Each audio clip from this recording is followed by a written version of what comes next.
Hey, hello, and welcome to the Course Wizards podcast. I'm Christopher Maselli, and I am not here today with my buddy Amit Aurora. He was gracious enough to fill in for me last week, and this week I'm taking it solo. And so today we are going to start talking about why you might want to start a podcast on your course topic. And you may be thinking, wow, why would I want to do that? I'm trying to build my courses and just get my message out there. Why would I want to add a podcast to what I'm doing? And the answer is because a podcast is a very natural extension of what you're already doing on your course platform, right? On your course platform, you are taking a topic, you're teaching it on a regular basis or through a course or series of courses, usually by audio or video, and you're putting it out there hoping people will purchase it. With a podcast, it's the same thing. You can use the same software to record, you can use the same software to edit, and then but the difference is you're putting it out there like usually on a weekly or bi-weekly basis for people to find. So it's free content, but we like to see it as like a lead magnet, right? This is what people can find free online, and then you can let them know about your course at the end of your podcast or even during your podcast. My wife and I, Gina, we have a podcast called Writing Momentum. We also have a Writing Momentum membership for writers. Our podcast is a way to offer good material out there for writers to learn from for free because we like to give the knowledge away we've learned, but we also let them know about our membership in that podcast so that if they want more, if they want to go deeper, if they want to get to know us better, they can jump into the Writing Momentum membership and take all the courses and enjoy all of that. And so it's very much a natural extension. It's also free advertising, right? It costs a little bit only because you need to pay for your editing platform if you're not doing it on your computer with your own software. And then, of course, you probably have to pay for distribution. Now, both those things you can do free, but most people pay for the editing platform and then they'll pay for distribution through a podcast distributor, which is someone who basically the company will take it and they'll put it on Apple Podcasts and Google Podcasts and all the different podcast platforms, Spotify, that sort of thing. Again, you could do it yourself, but they save you so much time and it's really, they don't cost much. Usually they're about $10 to $15 a month for a distribution service. And so if you're putting out 4 a week like we do, you're paying about $3 a week per podcast to put out there. And so it's very low cost advertising, if nothing else, if you can't call it free. The other thing we really like about it is that when you're building a podcast, it establishes your authority, right, in what you're talking about, because your podcast will be on the same topic that your course is on. So our podcast, again, is on writing. And so what it does is it helps listeners discover who we are. We've had a lot of people discover us as writers because we have a podcast, right? They searched for writing in their podcast software and found, hey, there's a podcast out here called Writing Momentum that is letting people know about writing, and then they end up finding about our courses and that sort of thing. So establishing that authority is sometimes a hard thing to do, right? You have to put yourself out there on social media. You have to have a good website. You have to maybe attend conferences in your field. Whatever you're going to do, there's a lot of different ways. We have found podcasting to be one of those very easy, low hanging fruit ways to establish authority. And we've had people contact us and ask us to be on their podcast because they hear our podcast, right? So it helps you build that networking and really just starts to help you go in the right direction.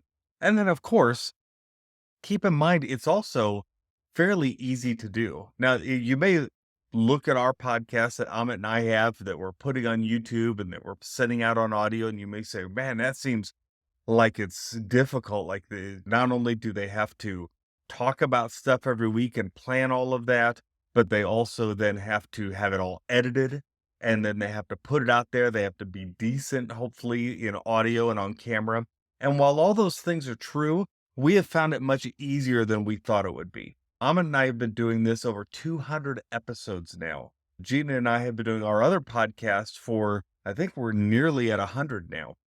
And so we've just discovered it's not so bad. You can sit down, and if you do a 20-minute or so podcast like Amit and I do, you can sit down and knock one of those out much faster than writing an article because it's all knowledge that you have in your head. And it's nice when you have someone that you can bounce things off of, unlike today, right, where I'm just trying to solo it and I'm hoping that I'm covering everything.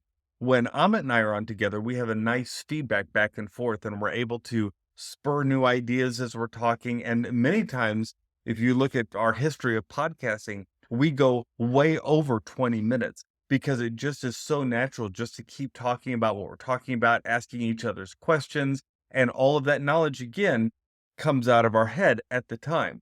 Now we do a outline and before each podcast, just to make sure we cover the items we want to cover. But for the most part, it is completely spoken on the fly from that outline. Even today, I have an outline over here next to me that I want to make sure I hit the points as we talk about podcasting.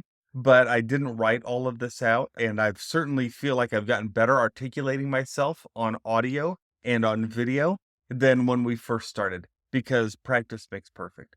And so I encourage you, if you've been recording courses audibly, or if you've been recording video courses, take a stab at doing a podcast. You don't even have to publish them. You could just say, "Yeah, I'm going to record 4 episodes or so, 10 minutes apiece, and just see what happens, see how it comes out." And I think what you'll find is that you can record them fairly quickly.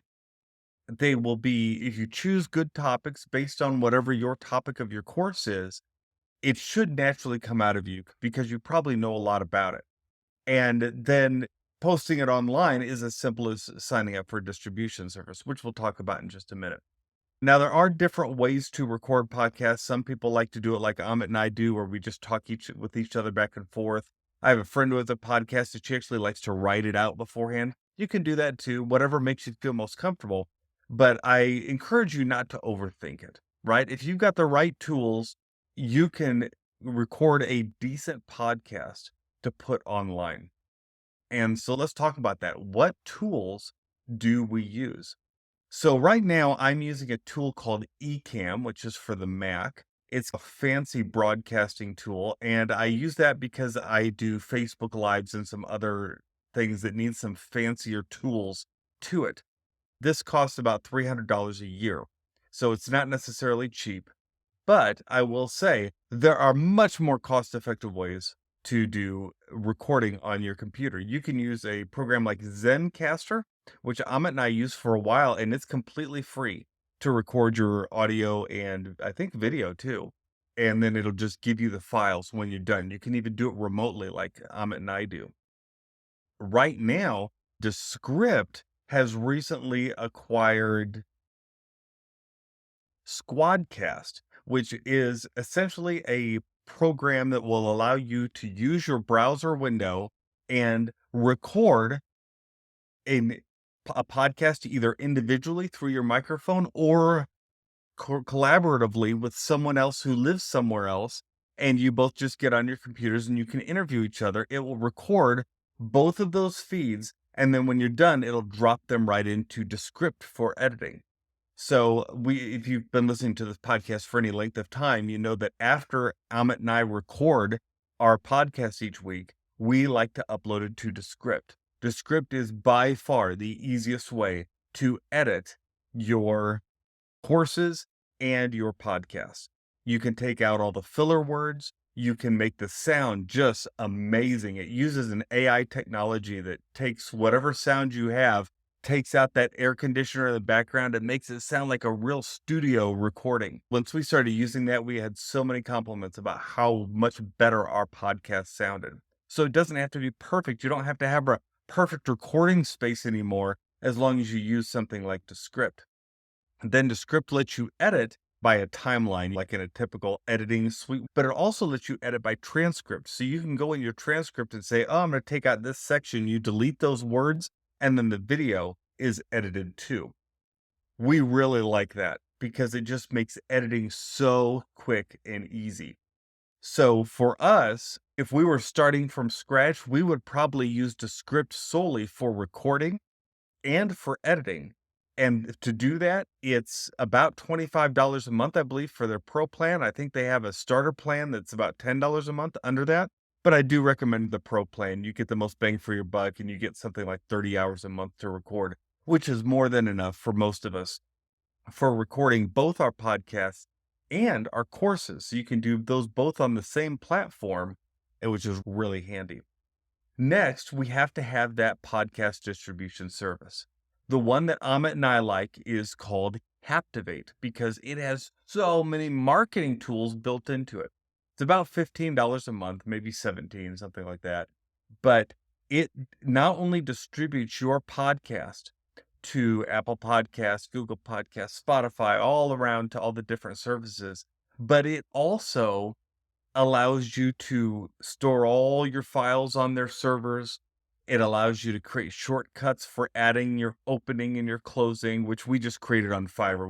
We've paid someone like $20 to create a little Fiverr intro and outro, and that's what we put on each one. And then it's ready to go.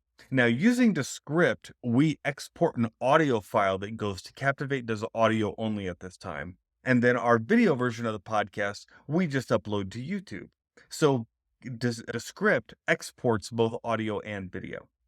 And that's it. And then we'll sometimes use AI tools, ChatGPT, to create our podcast description, just because it only takes a few seconds to say, hey, go ahead and write a description for a podcast about this. And it'll write it, we'll edit it to make it more personal, make it include the information we want, and then we post it and it's ready to go. So it's easier for people to find.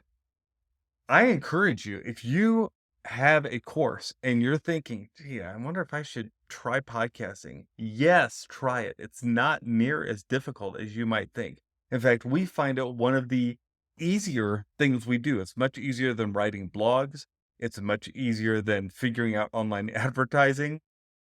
And it should come fairly natural to you if you've already started building courses because you're already recording video, you're already recording audio. All right, so to recap, we encourage you to start a podcast because it's a natural extension of what you do as a course creator. It's great, low cost, if not free advertising. It helps establish your authority on your topic and works like a lead magnet, and it's fairly easy to do.